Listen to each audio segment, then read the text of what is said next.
Hi, Ryan. I see that you're with us. There you are. Hi. Sorry about that. Different Zoom links for all sorts of things, right? So No good worries. afternoon, everyone. Welcome. We're so excited to have you here. I'm Jackie Levine. I'm the coordinator of school leadership and marketing services. And this is Ryan Burke from Leadership and Design. We're so happy to be partnered at the Center for Educational Leadership with Leadership and Design. And looking forward to hearing from Ryan today about the great ways you can manage people and teams online and work with them on the human level. So I'm going to turn it over to Ryan. I just want to give some housekeeping tips. We're going to have everyone on mute as you enter. There will be opportunities throughout the presentation for Ryan to ask questions and for you to give feedback depending on the size of the group. We may be able to all unmute our mics and just share openly, but if the group gets larger, we may have to just have folks put questions and comments in the chat, which I will be moderating, and I will share with Ryan at appropriate times some of the questions and ideas that are there. He's also pretty good about checking in on it as well. Some of us are better at multitasking than others. I know I always rely on somebody else to tell me the things that are going on so that I can go through my presentation. But otherwise, Ryan's going to be sharing his screen and he will be going through his presentation with us. And I'm going to turn it over to you. Just please know that I'll be moderating that chat and admitting participants in. If anyone's having trouble getting into our in our presentation and is stuck in the waiting room, have them email me at jlevine@pnwboces.org. I'm going to pop that in the chat right now so that you have it. And Ryan, I turn it over to you. Thank you again for being here with us, and thank you for sharing your expertise. Jackie, thank you so much for having me. Well, again, it's nice to meet you all. Again, my name is Ryan Burke. I represent an organization called Leadership and Design. Leadership and Design, we like to refer to ourselves as a small, scrappy firm that helps those of you that are creating the future of teaching and learning. So we like to say we design experiences for you. We're driven by the core values that you can see there: people, collaboration, action, transformation, and joy. Sort of the origin story of our organization is that I was a teacher, and a couple of my collaborators, we kept going to professional development, and just quite frankly, we just hated it. Just the experience that we had in professional development felt so inhuman, and they weren't really giving us an opportunity to get our hands dirty. It was just a lot of PowerPoint. And so we wanted to really change that. And we like to say we do three things: build capacity, create conversations, and make connections. Sometimes those connections are with new people. So hopefully it's always nice to meet new people. And sometimes those are connections with new ideas, and sometimes those are connections just back to yourself in new ways. I'm a former public school teacher, and also have worked in the independent school environment as a learning specialist. I've been a middle school principal and a high school principal, and my graduate work is in family therapy. And so a lot of what I did as an administrator and a lot of what I do now is help teams with the human part of the team, which from my estimation causes about 95% of the actual challenges. Very few schools are struggling because they don't have the right tools. They're often struggling because the people on the teams are not getting along, or they don't trust each other, or all of those kind of tricky ways in which, when you add humans, things can get complicated. So that's hopefully why you're here at this session. So we have a couple Zoom norms. Just to mute your mic, obviously Jackie doesn't give you the option. She mutes it for you. But also, taking advantage to unmute it and really share your voice if you can. Also your video, which is great. You can use the chat box as a back channel. It's a great place to put questions that then Jackie can give to me. Or you can go back and forth with each other and just use it kind of like as a back channel. And gallery view works best when my screen is not shared. Obviously, my screen is shared right now. And so if you use speaker view, then you'll be able to see me or whoever's speaking at that moment. And try and engage in the presentation. You know, the learning's really in the conversation. We like to create conversation. It's not just the presentation itself. But my goal is to leave you with some things that you'll be able to use right away. So on the point of goals, we have 4 basic goals. I want to share a framework for managing the human side of teaming, and I want to demonstrate how you might use that framework. We want to connect with each other and do a little socialization and socialize. We want to show and practice tools that you can leave. And then I'm hoping that at the end of the hour, you'll be curious about how you can learn even more about this particular aspect of leading teams or being on a team. Okay. Share with you. And the framework has two core components. The first is what we call task. And task is everything that a group or an individual does that is focused on making progress for that particular group. And if you've worked on groups or teams in a professional environment, this is basically most of what teams talk about. So this is the to-do list for the team. This is your individual to-do list. This is the project or initiative that you're working on. If you're a teacher, every single task that you have tasks like greeting the kids when they arrive. You have tasks like prepping your lessons. You have tasks like grading. You have tasks like passing out papers, right? All those things are things that you need to do for your job. If you're a leader, those tasks might be bigger initiatives like implement project-based learning, implement a new observation system. So the tasks can be big or small. The other part of the framework is what we call maintenance. And maintenance is everything that a group or individual does that's focused on preserving the health of the group in service of doing the task. So maintenance is really about, are you doing the things necessary to make it possible for the people in the group to get to the task? And so really it's just thinking about everything that happens in your team's life as this sort of balance between task and maintenance. Okay, so I'm just going to show you a quick video here. I want to make sure that you can hear the actual sound.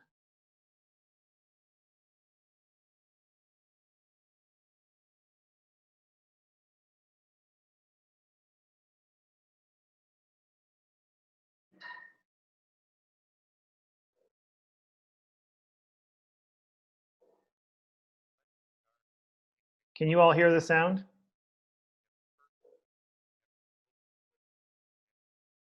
I didn't hear any sound, Ryan.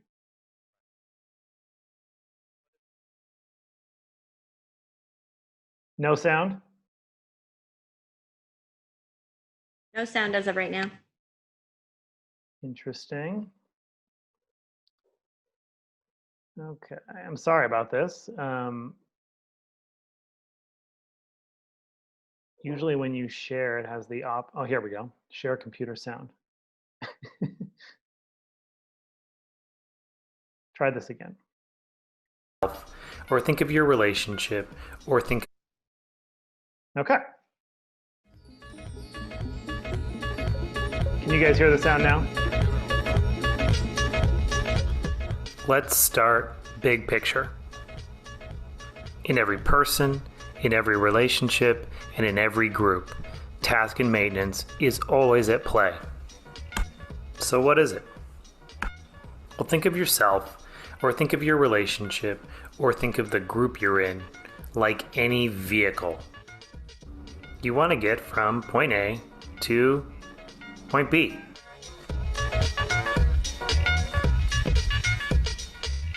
An individual's tasks usually end up on a to-do list, whereas a group's task usually ends up on a meeting agenda. Are you somebody that defaults to task? Well, one way you might be able to tell is if these photos are just making you sort of intrinsically happy. And if they are, you might be a task person.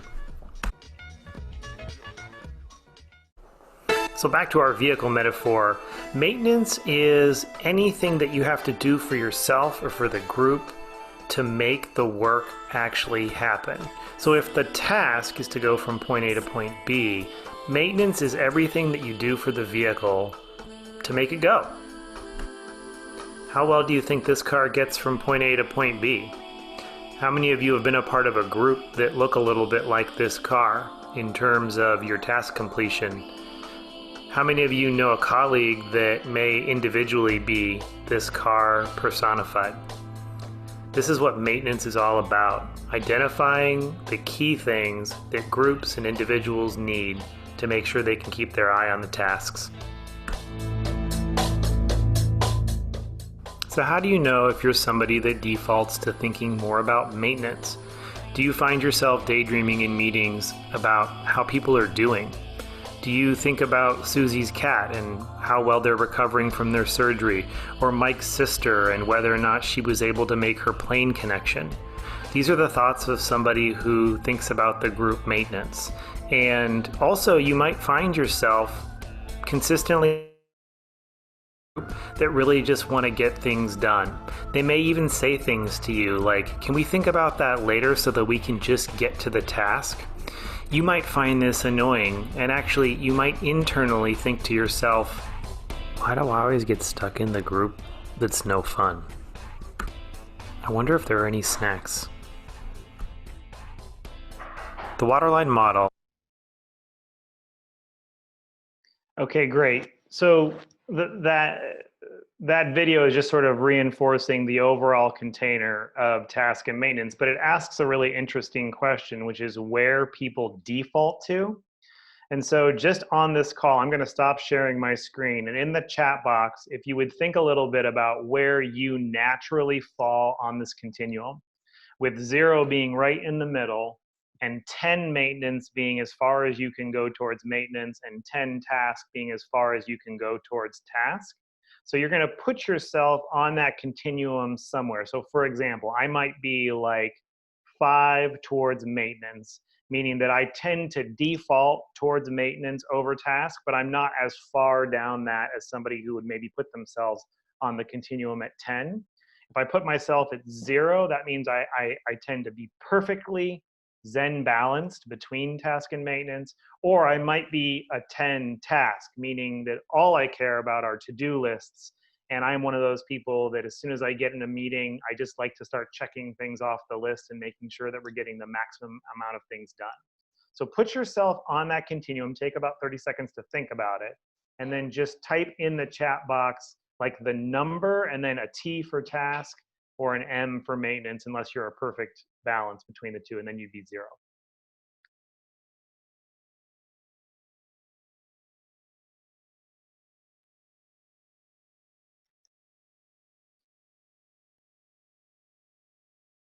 So we got Jennifer, who's an 8 task, Pam, who's an 8 task, Phil, who's the perfect Zen balance. Just kidding, I'm a 4 towards task.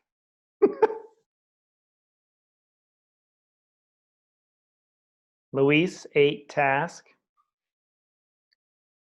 Melissa is a 5 task. Jackie, 8, though I'm not always daydreaming about others in the group, more or else what we could do, other creative ideas. So you're an 8 in maintenance, Jackie? Okay.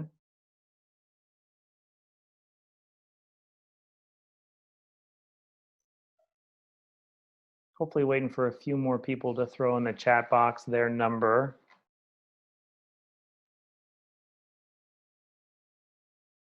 Julia brings up a good point, which is she feels like maybe it changes, you know, so if she had to pick 2 tasks, but maybe it depends a little bit. And so it'd be great if everyone could either be ready to take themselves off mute or take themselves off mute if you have a relatively quiet environment. And just, I would be curious to just ask the question, what do you notice about where people are?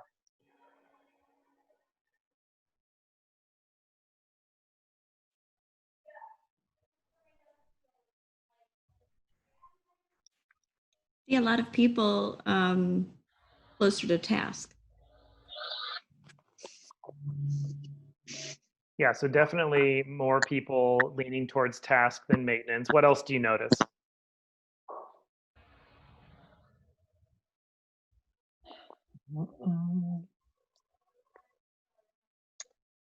Would say our ranges, even though the group seems to be more towards task, there is a range within that.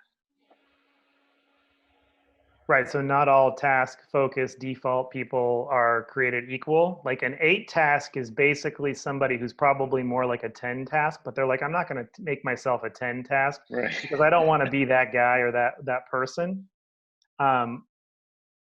But in general, part of the reason that a session like this is necessary is that part of the way that you get promoted in education is by being really good at accomplishing tasks. And that doesn't necessarily mean that sets you up to do all of the jobs that you get once you get promoted up into those positions. I'm going to go back to sharing my screen here just for a second.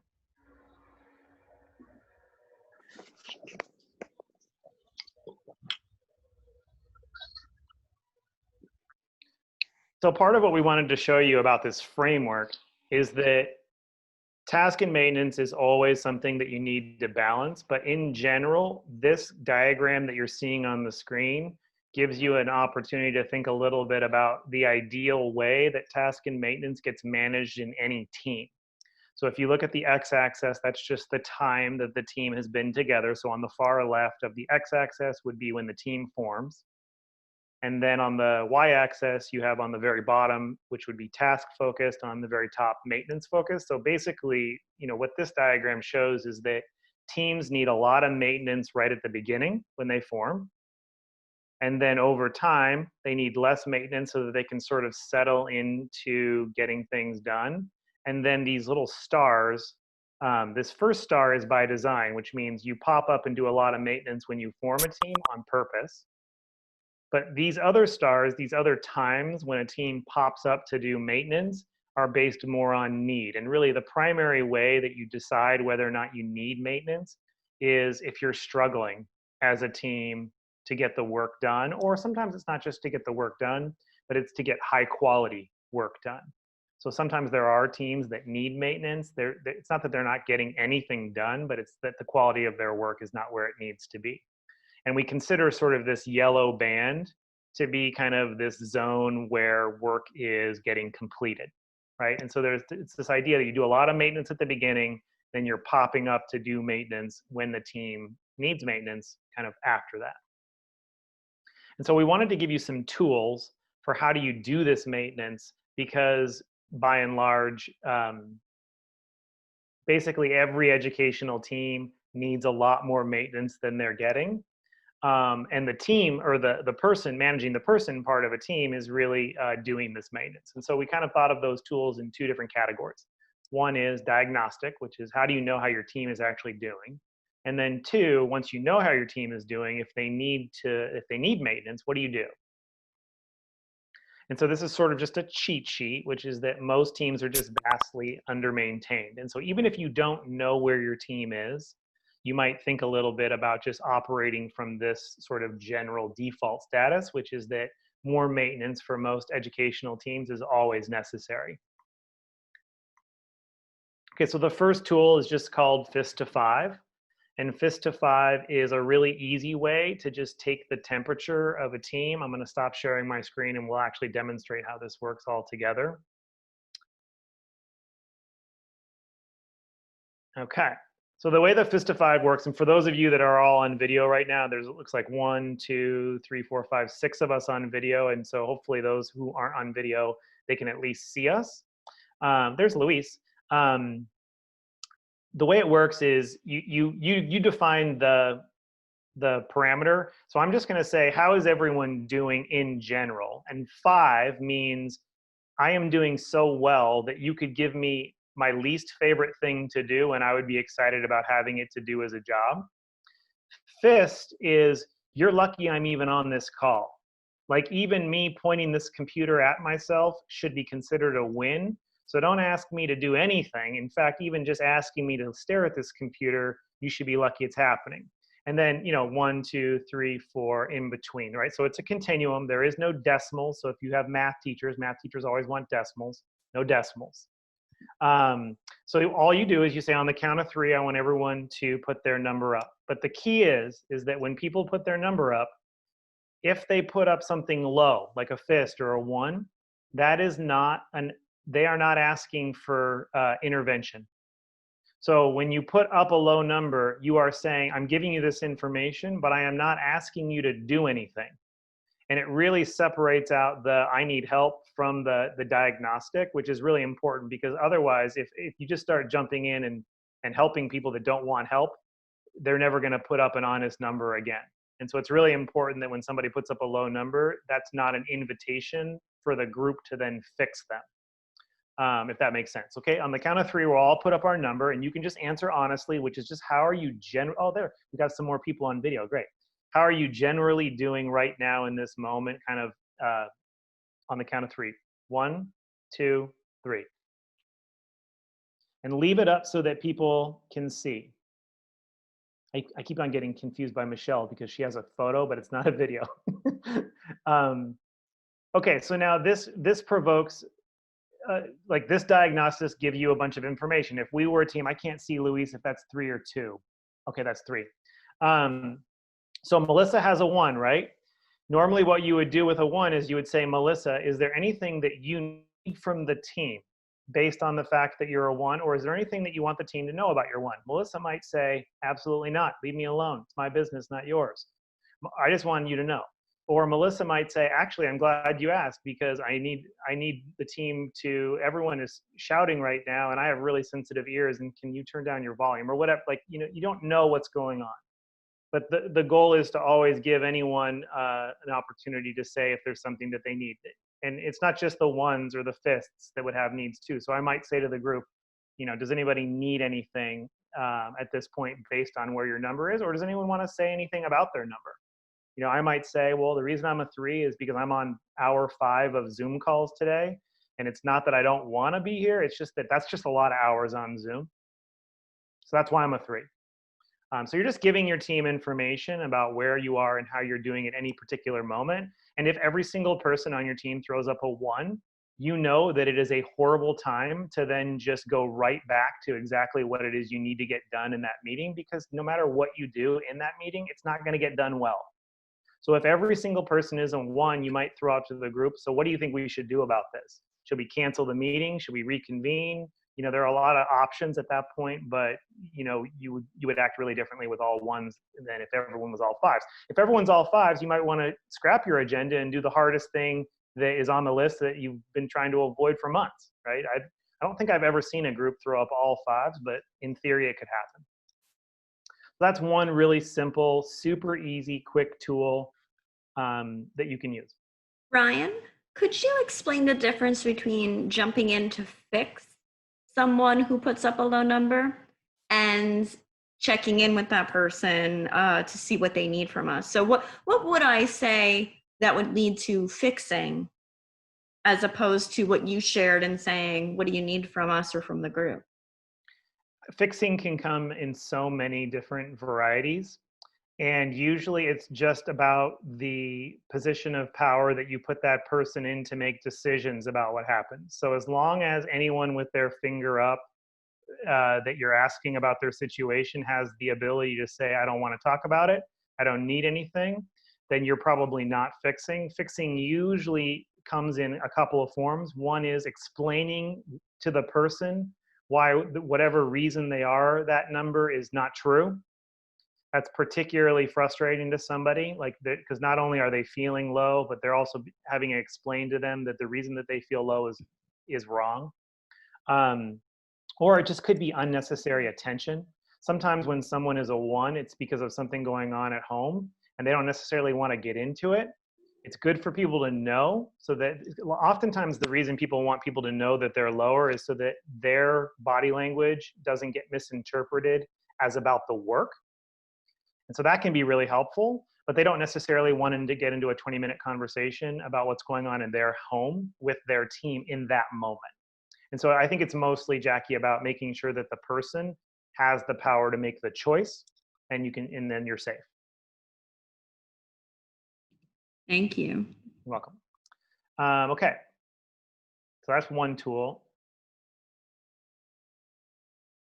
We're going to look at the next tool. The next tool is what we call scaled questions. And scaled questions are basically just a modification of what we do all the time really poorly, which is we ask people about how they're doing without any real scale. It's a little bit like walking down the hallway and asking an 8th grader how their day is. If you ask an 8th grader how they're doing, they will always say the same answer, which is fine. It does not mean that they're always fine. It just means that the way that the question is asked produces the generic sort of unhelpful answer. So a scaled question is just asking the same question with a scale. So how are you doing on a scale from 1 to 8? We like to use scales with even numbers so that there's no middle. If you ask people how they're doing on a scale from 1 to 10, they'll say 5. That's another way of saying fine, or that's another way of answering the question without giving you any actual information or not taking a position. If you ask them how they're doing on a scale from 1 to 8, they have to choose between 4 and 5. 4 says I'm below the middle, 5 says I'm above the middle. That in and of itself is good information if you're not getting answers that are at a really far extreme. Like if you get an 8, most people know what that means. If you get a 1, it's a little bit like a fist or a 5. And you can turn basically all sorts of information about your team into a scaled question. So we just wanted to give you some examples. So these are, we have a whole deck of cards that we've made at Leadership and Design called collaboration cards. And these are examples of these. But if you just look at what's on these cards, so do we care about the problem we're trying to solve? You can ask that as a scaled question. So you can go to your team, okay, this is what we're working on. This is the problem we're trying to solve. On a scale from 1 to 8, 8 being like, this is the most important problem. We absolutely have to solve it. I'm so glad we're doing this work. 1 is, we're not even asking ourselves the right question. This is a waste of our time to be doing this work. Put yourself on that scale and then report out.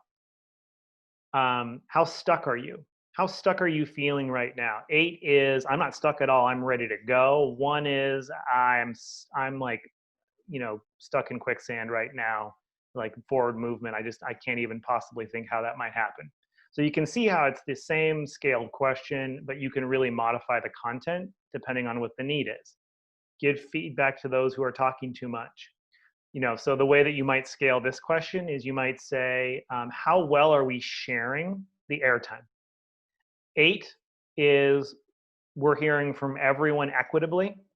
1 is, the same person is consistently talking all the time, right? Just put yourself on that scale. That's a really different question than who do you think is talking too much, which of course is a really hard question to answer. However, you can ask the question, is there anyone in the group that you'd like to hear more from? You can ask that question to a group and it tends to be less awkward. And then take a look around the workspace. Is this the right workspace? If you feel like we're in the right workspace for this question right now, you're an 8. If you think like we need to make a different choice, otherwise we're not going to be able to make progress, that's a 1. Put yourself on that scale. How much is your personal life impacting your ability to focus right now? 8 is, my personal life is incredible and I'm feeling like I can really focus on work. 1 is, you know what, I've got so much stuff going on at home. You're lucky I'm on the call. It's really hard to be here. This is a real challenge. So I think like that last one is a great example of one that you might use right now on your teams. Questions about that?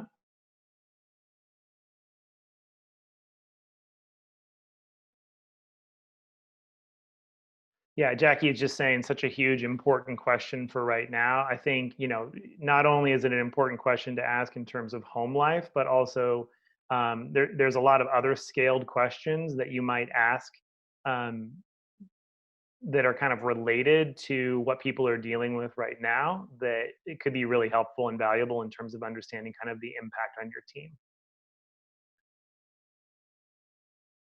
Okay. The other type of diagnostic question that you can do is what we call press box questions. And we actually recommend that a strategy that you use is that you put somebody in the press box when you call a meeting or when you have time together. And really the person in the press box is responsible for viewing the meeting like you would watch a game from the press box. And press box questions are just like, how are we going to make that decision? How are we going to distribute the work? Do we really care about this problem? Do we have the energy to do this? The press box person in a meeting is just keeping an eye on the group, and they're asking questions that are maintenance questions. They're asking the group to reflect on, does the group have what it needs to be able to do the task? And another way that I've heard this particular strategy sort of described is just this person's like the meta observer. They're asking some of those meta questions. So those are just some tools you can use right off the bat for diagnostics. But if we sort of switch over to the other type of maintenance, which is now we know our team needs maintenance, we know our team's not doing very well, we know our team has low trust, we know our team is grumpy, how do we fix that? And I think what we want people to basically know is that 95% of group problems stem from group members not knowing each other and therefore not trusting one another. So if you think about this, think about your spouse or someone that you're really close with, that you live with. Just think about all of the things that you overlook in them because you know them so well. You know that their intent is good, or you know that that's just a part of their personality, and you can overlook that, particular behavior that is really annoying to you. And oftentimes what happens in professional teams is that people really don't know each other, and therefore the opposite of that happens, which is that any little thing becomes a block task done, and people really aren't giving each other the benefit of the doubt because they don't know each other. So again, the real question here is, how do you build trust? How do you actually help team members get to know each other? And we like to say at Leadership and Design, risk leads to trust, not the other way around. So most people believe that you have to build up trust to be able to take a risk.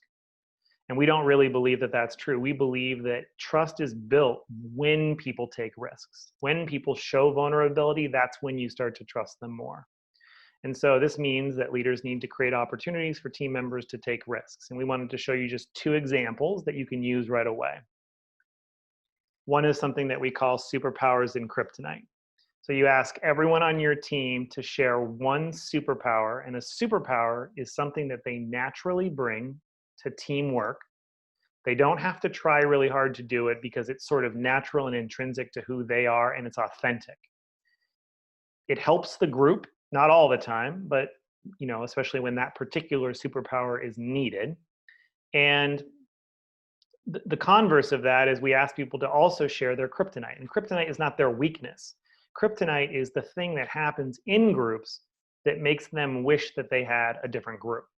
And so it's something that when this happens in a group, I shut down, or I wish I wasn't in the group, or it makes it really hard for me to move forward. And so you just ask people to share what is their superpower, what is their kryptonite. And basically the brain science behind this is that if you share this ahead of time, before it comes up in real time, team members are more likely to ask others that have superpowers to use them.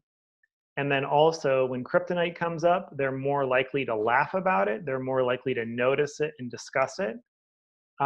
Because basically human nature says that we won't tell somebody something that we're not 100% sure that they're self-aware about.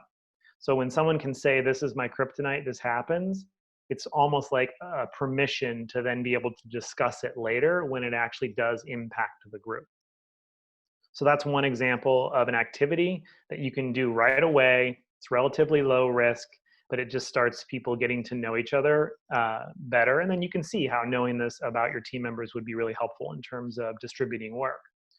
And then the second is called Journey to Be Me. And that's really just to ask people to brainstorm and then share 3, 5, or 7, depending on how much time you have, 3, 5, or 7 moments in their life that led to them being fill in the blank, a leader, an educator, a person, where they are today. You ask them to plot those moments kind of like on a timeline, and then have a time in the team to tell the story of the journey. And really the key with this is that you have to provide enough time for people to really tell stories. And if you pick, for example, 3 or 5 moments, we're talking about moments where people became who they are. They might be conversations that they had that changed the course of their life. They might be individual mentors that really impacted who they became. These are very important things to people, and so you need to sort of honor that with enough time. And we've put in here kind of like a strategy to space this out over a period of weeks, right? Because you may not have like a full day retreat where everyone can go on your team, or it depends on how big your team is. But this is the kind of thing that you can space out over 6 to 10 weeks, where each meeting one person tells their journey. It can be a really great way for team members to sort of build trust, get to know each other, and you'd be surprised how much people reveal about how they work in teams just by telling the story of how they came to be who they are. So I'm going to pause there just for a second. And I'm just going to pose a question in the chat box for people to sort of reflect on, which is basically, as you think about your team and your challenges with people, um, what are the opportunities that you have with this framework of task and maintenance, kind of as you're just thinking about them? Pop that in the chat box. Don't use any identifying information or names, but just put this framework over your team and apply where you think it might be helpful, or the challenges that you still see using it. Ryan, do you mean that for during this time right now when we're in this online space, or do you mean in general in working with our teams? I think I would say both. First of all, task and maintenance is a really helpful framework, regardless of whether or not you're remote. But what we're viewing basically with remote teams is that this is exacerbated even more than it is in person, which you're probably noticing is true about all problems. And so it's also possible that in a remote setting, maintenance needs to look a little different than it does in person. But superpowers and kryptonite and the journey exercise can both be done remote if need be. Thank you. But it'd be great just to hear kind of like how this overlays with your particular teams.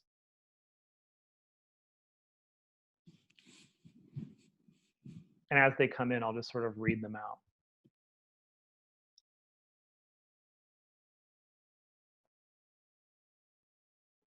Pam says probably great to do in September when new teams are put together. Absolutely, Pam, and that speaks to the XY axis, which is you need to do a lot of maintenance right when teams form.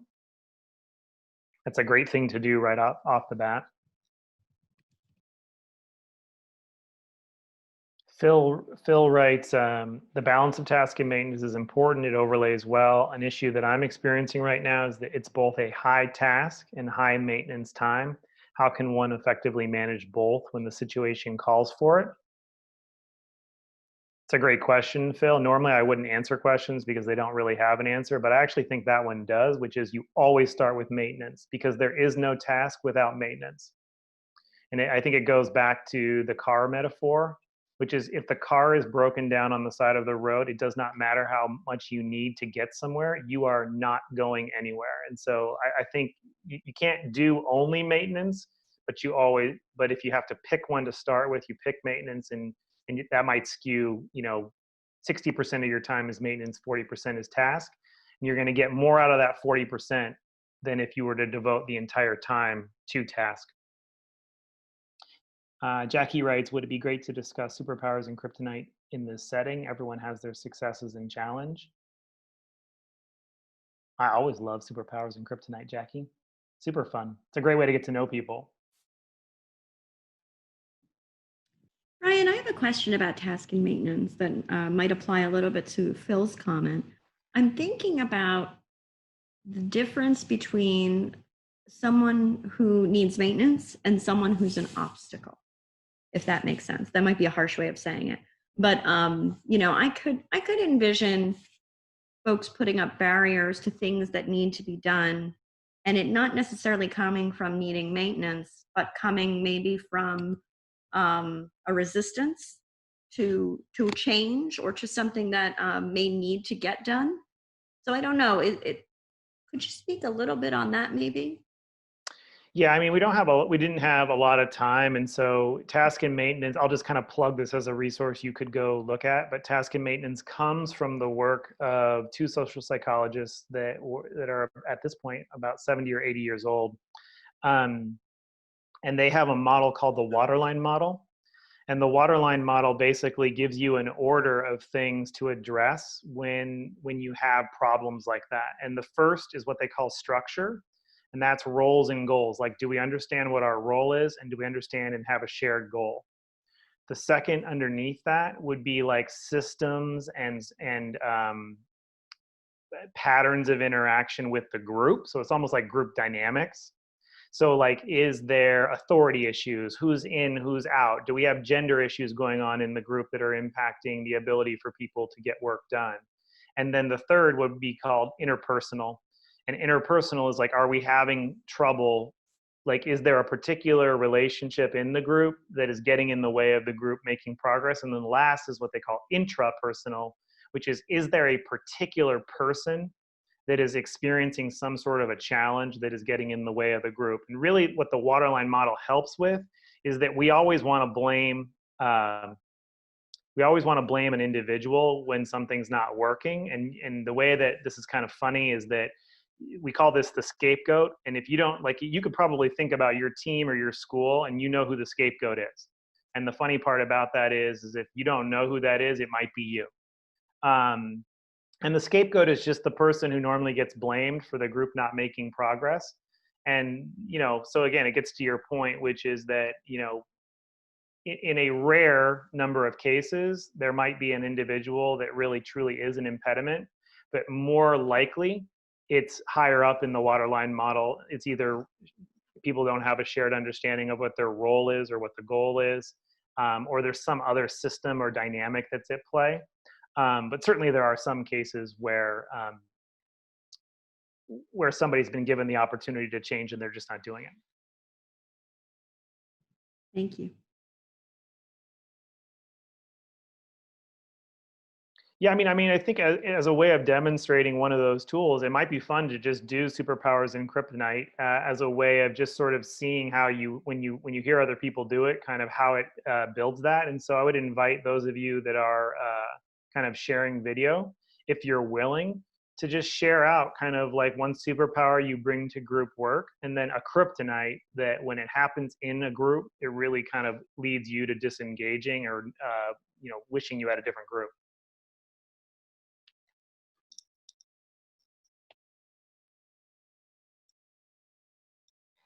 And I don't know, Jackie, maybe you can get us going. I can get us going.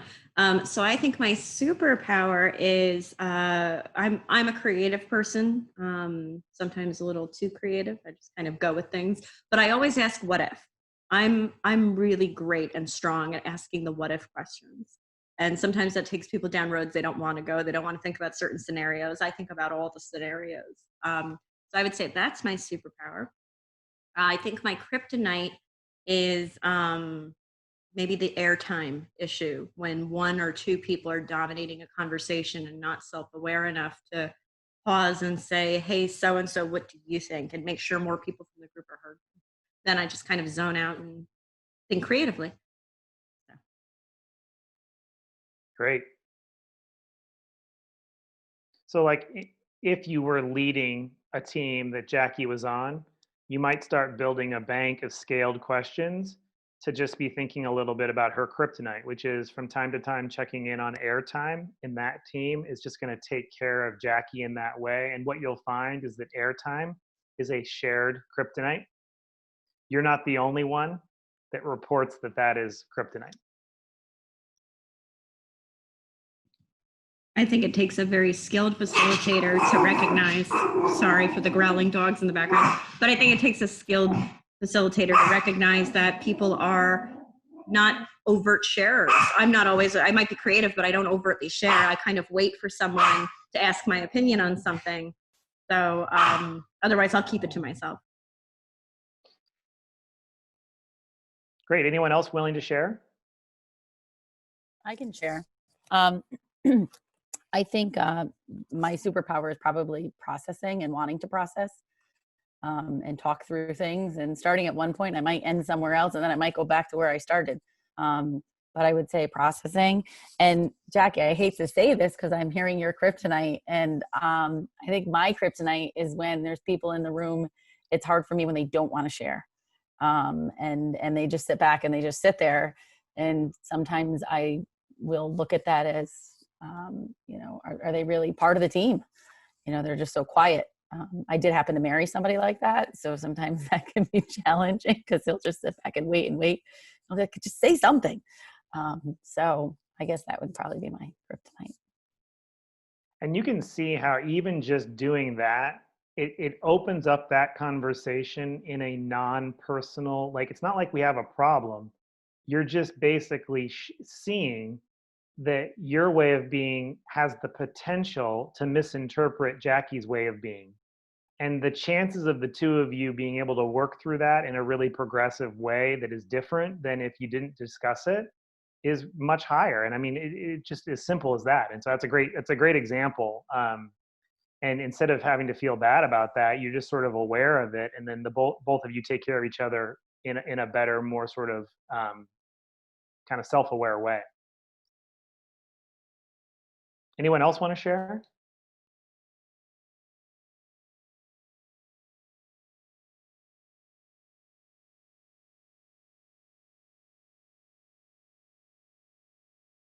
Melissa is experiencing internet stability, so she's good.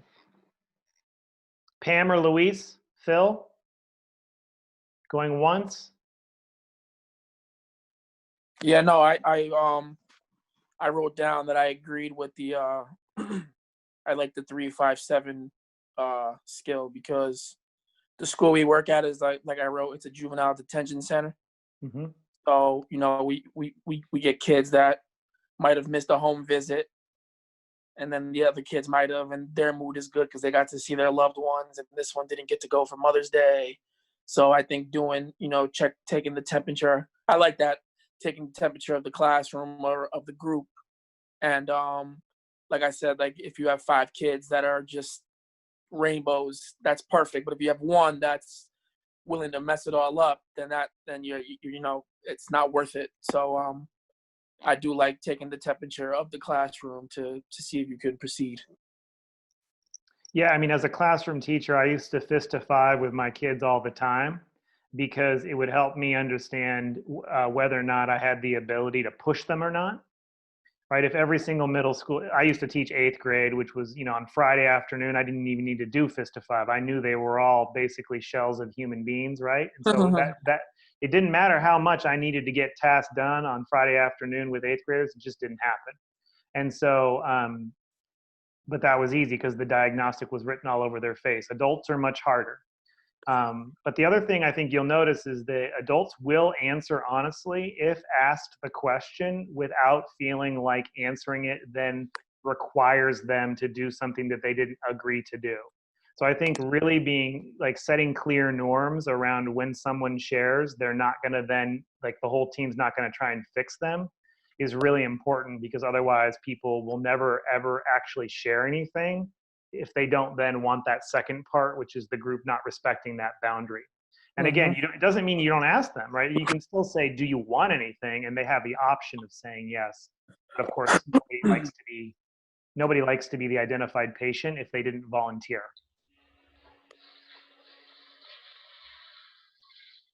Okay, so we'll just, we got about 5 minutes here.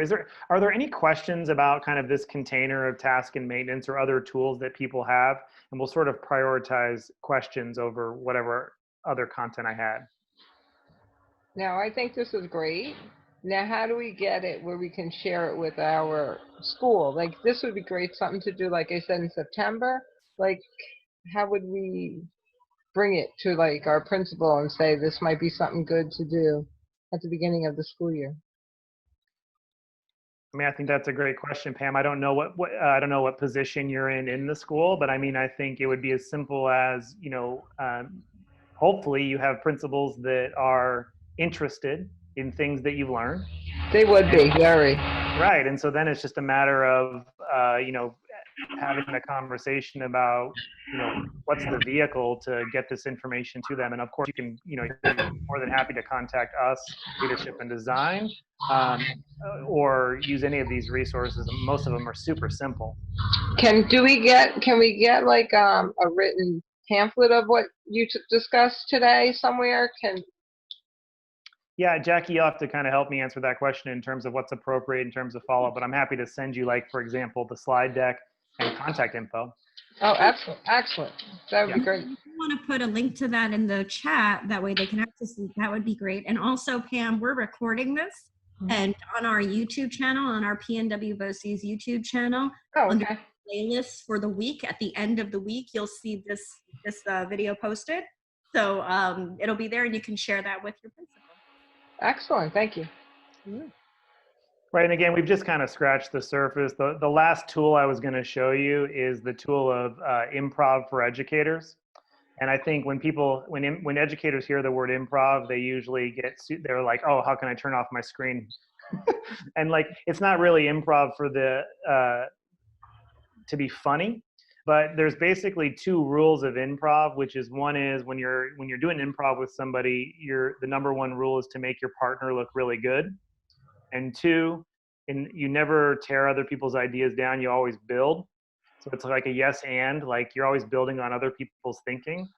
And the metaphor of working like an improviser, like a professional improviser, when you're working collaboratively on teams is a really powerful one. And also doing improv activities with teams, everyone's embarrassed, but after doing them, they trust each other more. And it's an opportunity for teams to practice in a low stakes environment what it looks like to build on other people's ideas or to make other people look good without having to do that practicing real time with real challenges where understandably people get kind of hooked by their own bias or the things that they're struggling with. And so we didn't get a chance. I wanted to play an improv game with y'all, but it's a little bit harder with not everyone with video. But really, we're just scratching the surface in terms of what's possible in terms of embedding this culture and framework of balancing task and maintenance. And so, obviously we wanted to leave you curious to learn more. So hopefully you will.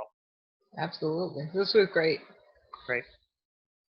Any other questions? We have about 2 minutes and then we're done.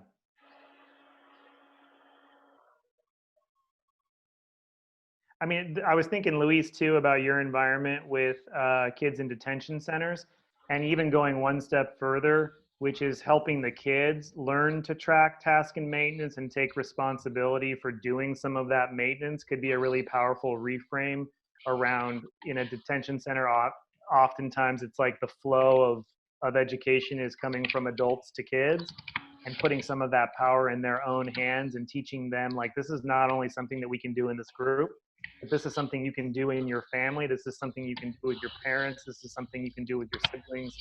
Like, getting some diagnostic as to how people are doing gives you all sorts of information about how something you're going to contribute might land or might not land. I used to ask my faculty as a principal, on a scale from 1 to 10, how ready are you for me to challenge you? Right? And if they gave me all ones, I'd be like, you guys are the greatest teachers ever. You do everything perfect, right? And if they were more game for challenge, then we would address things that maybe were a challenge for our faculty at that time. And again, like, I'd like to think as a principal that I had a good read on that, but let's be honest, like, there were times I was just wrong. And I came in the room thinking that they were going to be more open, and they weren't. Or there were times that maybe they were more open than I gave them credit for. And so just having some of those diagnostic tools was really helpful kind of on different levels of system. But any of you can follow up on our website. We'd love to have more contact with you, of course. Also, we have a deck of collaboration cards. And so if you're looking for like a tangible tool that you can use with teams, you might want to check that out. But otherwise, have a wonderful week. Jackie, thank you for hosting us again. Oh, of course. It was my pleasure. Thank you, Ryan.